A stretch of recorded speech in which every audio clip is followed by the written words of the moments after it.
Two, real accounts. These are accounts related to assets of a business. Any physical thing or right owned by a business are called assets.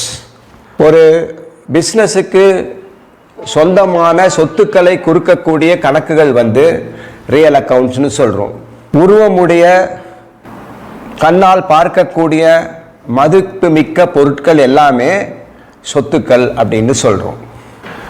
Based on whether the assets will be converted into cash or not, there are two types. One is fixed asset or non-current asset. Two, current asset. Fixed assets, these represent properties which are not for converting them into cash but used in the business until it becomes scrap or obsolete. ஒரு business தன்னுடைய சொத்துக்களை பணமாக மாற்றுவதற்காக வைத்திருக்கிறதா இல்லையா என்பதன் அடிப்படையில் ரெண்டு வகை உண்டு. ஒன்று வந்து ஃபிக்ஸட் அசெட் அல்லது நான் கரண்ட் அசெட்னு சொல்கிறோம். இன்னொன்று வந்து கரண்ட் அசெட்னு சொல்கிறோம். ஃபிக்ஸட் அசெட்ஸ் அப்படிங்கிறது பிஸ்னஸ்னுடைய உபயோகத்திற்காக பயன்படுத்தக்கூடியவை. அது பயன்படாமல் போகின்ற வரைக்கும் நாம் அதை பிஸ்னஸ்லேயே பயன்படுத்துகிறோம். அது பணமாக மாற்றுவதற்காக அல்ல. Examples machinery, plant, land, buildings, premises, equipments, etc. Current assets. These represents properties which are meant for converting them into cash quickly or within the accounting period. Current assetsனு சொல்கிறது ஒரு நிறுவனத்திற்கு சொந்தமான அந்த ஆண்டுக்குள்ளேயே பணமாக மாற்றக்கூடிய சொத்துக்கள் வந்து கரண்ட் அசெட்னு சொல்கிறோம். உதாரணம் cash balance, bank balance, stock, debtors, bills receivable, accrued income or outstanding incomes, prepaid expenses or amounts paid in advance. ஆக இது எல்லாமே ஒரு நிறுவனத்தில் வந்து பணமாக மாற்றக்கூடியதற்காக இருக்கின்ற சொத்துக்கள். Depending on the physical existence, assets are of two types. One, tangible assets. These represents properties that have physical existence and can be seen and touched are called tangible assets. Example, machinery, land. உருவம் இருக்கிறதா இல்லையா என்பதன் அடிப்படையில் assets வந்து மேலும் ரெண்டு வகையாக பிரிக்கலாம். ஒன்று டேஞ்சிபிள் அசெட்ஸ்ன்னு சொல்கிறோம், இன்னொன்று வந்து இன்டேஞ்சிபிள் அசெட்ஸ். டேஞ்சிபிள் அசெட்ஸ்ன்றது அந்த சொத்துக்கு ஒரு உருவம் உண்டு, அதை நம்ம பார்க்க முடியும், அதை தொட முடியும்.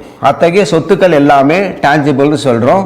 உதாரணமாக மெஷினரி, லேண்டு எட்ஸெட்ரா ஆல்மோஸ்ட் எல்லாமே வந்து ஃபிக்ஸட் அசெட்ஸாக இருக்கும். Intangible assets. These represents properties that have no physical existence but can be measured in terms of money are called intangible assets. Example, goodwill, trademark, patent and copyrights. Intangible assets ன்னு சொல்றது பண மதிப்பு உடைய உருவமில்லாத சொத்துக்களை வந்து நம்ம intangible assets ன்னு சொல்றோம். உதாரணம் goodwill, trademark, patent, copyright. இதை பற்றியெல்லாம் விவரமாக நீங்கள் பின்னாடி பார்ப்பீங்க. It is better to discuss liabilities also, though it is not covered by types of accounts. Liabilities வந்து types of accountsல வர்றது இல்லைன்னாலும் கூட அசெட்ஸை நம்ம பார்க்கும்போது liabilities சேர்த்து பார்த்துறது நமக்கு நல்லது. Liabilities refers to financial obligations of the business. ஒரு நிறுவனம் மற்றவர்களுக்கு கொடுக்க வேண்டியது எல்லாமே நிறுவனத்தின் பொறுப்புகள் அப்படின்னு சொல்கிறோம். There are two types. One is fixed liability and two current liability. Fixed liability, a liability which is not repayable within a short period are called fixed liability. Example, capital, mortgages, bank loan for long period. Fixed liability அப்படிங்கிறது என்னன்னு சொன்னோம்னா அந்த குறிப்பிட்ட கணக்கு ஆண்டுக்குள்ளேயோ அல்லது வேகமாகவோ நம்ம திருப்பி செலுத்த வேண்டாத நிறுவனத்துடைய பொறுப்புகள் எல்லாமே ஃபிக்ஸட் லைபிலிட்டின்னு சொல்கிறோம். கேபிட்டல் இது பிஸ்னஸ் கலைக்கும் போது மட்டும்தான் கொடுப்போம். மார்ட்கேஜஸ் இது எத்தனை வருஷத்துக்கு சொத்துக்கள் அடமானம் வச்சுருக்கோமோ அத்தனை வருஷம் கழித்து தான் நம்ம அடமானத்தை மீட்க போகிறோம். அடுத்தது நீண்ட காலத்துக்கான ஒரு பேங்க் லோன். இது எல்லாமே வந்து ஃபிக்ஸட் லைபிலிட்டிக்கு உதாரணங்கள். Next, current liability. A liability which is repayable within the accounting year are called current liabilities. Example, creditor, bills payable, outstanding expenses, amounts received in advance. Current liabilityங்கிறது அந்த கணக்கு ஆண்டுக்குள்ளேயோ அல்லது அதற்கு முன்னாடியோவோ நம்ம திருப்பி செலுத்த வேண்டிய நிறுவனத்துடைய பொறுப்புகள் எல்லாமே கரண்ட் லைபிலிட்டிஸ்ன்னு சொல்கிறோம். கிரெடிட்டார்ஸ் நம்ம பணம் கொடுக்க வேண்டியவங்க கொடுத்துட்டாங்கன்னா அது இல்லாமல் போயிடும். பில்ஸ் பேயபிள் அதே மாதிரி கடனுக்கு நம்ம வாங்கின சரக்குக்கு யாருக்கெல்லாம் பணம் கொடுக்கணுமோ அவங்களுக்கு கொடுத்துட்டோம்னா அதை பில்ஸ் பேயபிள் சொல்லிடுறோம், அது இல்லாமல் போயிடும். அவுட்ஸ்டாண்டிங் எக்ஸ்பென்சஸ் அதே மாதிரி கொடுக்க வேண்டிய பாக்கி கொடுத்துட்டா அது இல்லை. அதே மாதிரி அமௌண்ட்ஸ் ரிசீவ்ட் இன் அட்வான்ஸ் முன்கூட்டியே பெற்றவை நம்ம திருப்பி கொடுக்க வேண்டி வந்தாலும் வரலாம். 3 nominal accounts. These are related to expenses and losses and incomes and gains. Nominal accounts அப்படிங்கிறது ஒரு நிறுவனத்தில் நடக்கக்கூடிய செலவுகள், நட்டங்கள், வரவுகள், ஆதாயங்கள் இவற்றை குறிப்பிடக்கூடிய கணக்குகள் வந்து nominal accounts அப்படின்னு சொல்கிறோம். Let us discuss in detail regarding expenses and losses and incomes and gains. What is an expense? It is the amount spent by the business to produce and sell goods and services. Examples: rent, salary, interest, commission, conveyance charges, insurance premium, etc. செலவுகள் என்பது ஒரு நிறுவனம் சரக்குகளையும் சேவைகளையும் உற்பத்தி செய்வதற்காகவோ அல்லது விற்பதற்காகவோ செய்யக்கூடிய செலவுகளை expenses என்று சொல்லுகிறோம். உதாரணம், ரெண்ட் கொடுக்கறது, சேலரி கொடுக்கறது, இன்ட்ரெஸ்ட் கொடுக்கறது, இதெல்லாமே. Next, losses. The excess of expenditure or income are called losses. வரவுகளை விட செலவுகள் அதிகமாக இருக்கின்ற ஒரு சூழ்நிலை வந்து லாஸ்னு சொல்கிறோம். Some of the points to remember regarding expenses and losses are: an expense is one when it is spent we get some benefit out of it. Loss, you don't get any benefit out of it. ஒரு செலவு செய்யும்போது நமக்கு பணம் போனாலும் ஒரு benefit கிடைக்குது, ஆனால் லாஸில் எந்த விதமான பெனிஃபிட்டும் கிடையாது. Number 2 is we incur expenses regularly. We cannot avoid the expenses, but losses are not regular. If you are careful, we can avoid them. செலவுகள் வந்து ரெகுலராக நடக்கக்கூடியது ஒன்று, அதெல்லாம் தவிர்க்க முடியாது. அது ஒரு வியாபாரத்தில் கண்டிப்பாக செலவுகள் பண்ணியே ஆகணும். ஆனால் லாசஸ் அப்படிங்கிறது இல்லை. நம்ம கவனமாக இருந்தால் லாசஸ் எல்லாமே நம்ம தவிர்க்க முடியும். Incomes. It is the amount earned from selling goods and services above their cost price. Examples: interest received, commission received, rent received. அடக்க விலையை விட அதிகமான விலைக்கு பொருள்களையோ சேவைகளோ நம்ம விற்கும் போது நமக்கு கிடைக்கக்கூடிய வருமானம் இன்கம்ஸ்னு சொல்கிறோம். உதாரணங்கள்: இன்ட்ரெஸ்ட்டு, கமிஷன் ரிசீவ்டு, வாடகை கிடைக்கிறது. Gains, profit. Excess of revenue incomes over expenses are called profits. செலவுகளை விட வரவுகள் அதிகமாக இருக்கும் பொழுது அதை வந்து நம்ம ப்ராஃபிட்னு சொல்கிறோம். Some of the important points remember regarding incomes. In the case of incomes we give some benefit and take money, then only it becomes an income.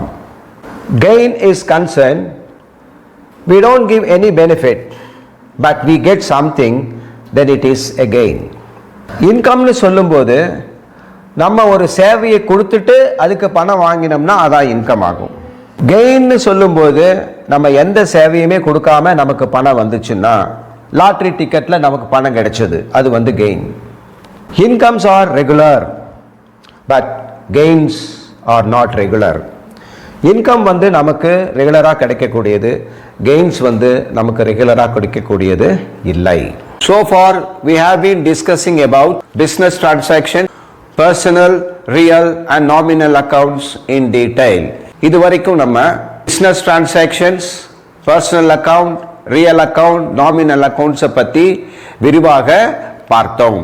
Now let us discuss rules for debit and credit under double entry system.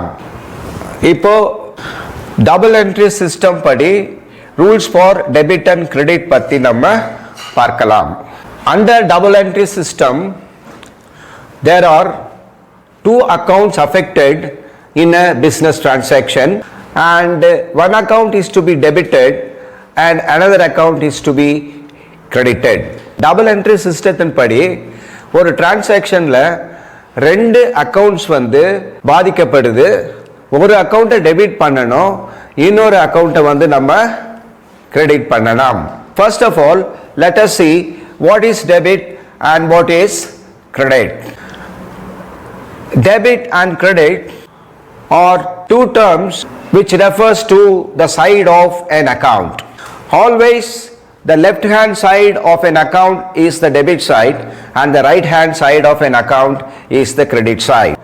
Debit அப்படிங்கிறது ஒரு அக்கவுண்டுடைய left சைடை இடது பக்கத்தை குறிக்கும்.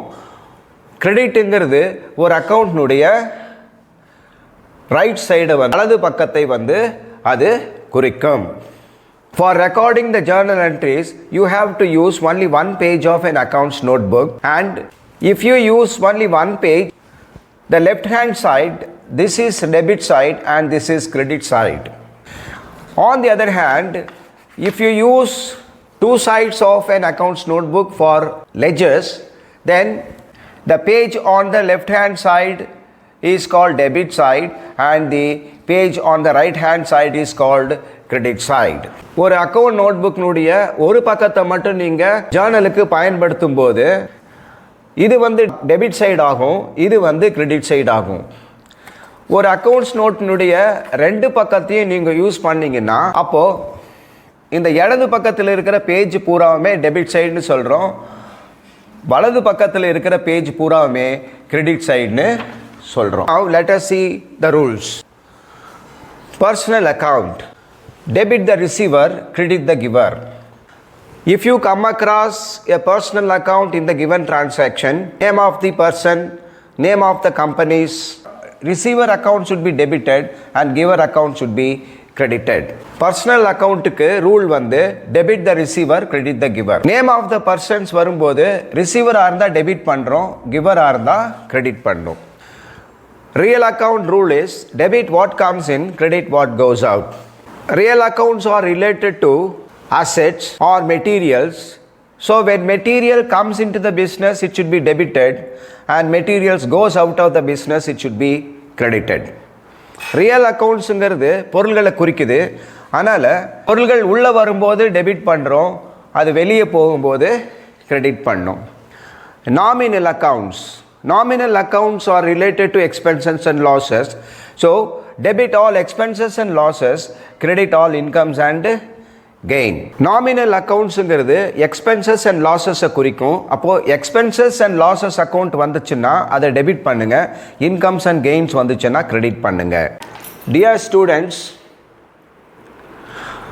in the video you have seen, I hope that I made it very clear regarding real accounts, that is types of assets, nominal accounts, that is expenses and losses, incomes and gains, and the rules for debit and credit. If you have liked this video, please share it with other 11th standard students also. And don't forget to subscribe Suren Classroom channel. Thank you.